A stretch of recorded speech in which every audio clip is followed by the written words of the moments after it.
उपमुख्यमंत्री शिंदे यांची पंतप्रधान मोदी सोबतची बैठक आता संपलेली आहे। जवळपास 1 तास पंतप्रधान मोदी आणि एकनाथ शिंदे यांच्यामध्ये चर्चा झाली आणि आता ही बैठक संपली आहे। प्रमोद जगताप आमचे प्रतिनिधी आपल्यासोबत फोन लाईनवरून जोडलेले आहेत। तब्बल 1 तास प्रमोद ही बैठक चाललेली आहे। काय सविस्तर अपडेट या भेटीबद्दल? वृषाली, खरं तर काल रात्री राज्याचे उपमुख्यमंत्री एकनाथ शिंदे राजधानी नवी दिल्लीमध्ये आलेले होते आणि त्यानंतर आज सकाळी ते संसदेमध्ये गेले आणि तिथं पंतप्रधानांसोबत साधारणतः 1 तासापेक्षा जास्त दोन्ही नेत्यांची जाहीरची भेट झालेली आहे।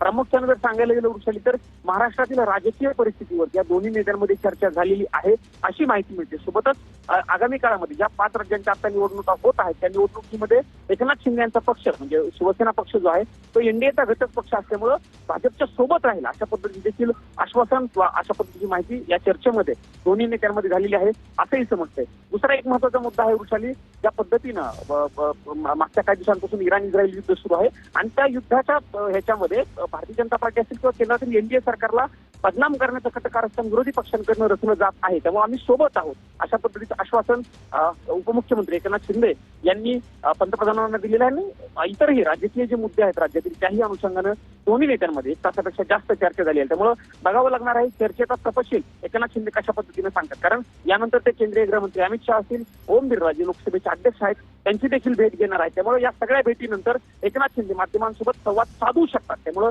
त्यावेळी नेमकी कशा पद्धतीने भेटीची माहिती देतात हे बघणं महत्त्वाचं असणार आहे। वृषाली, धन्यवाद प्रमोद, तुम्ही दिलेल्या या माहितीसाठी।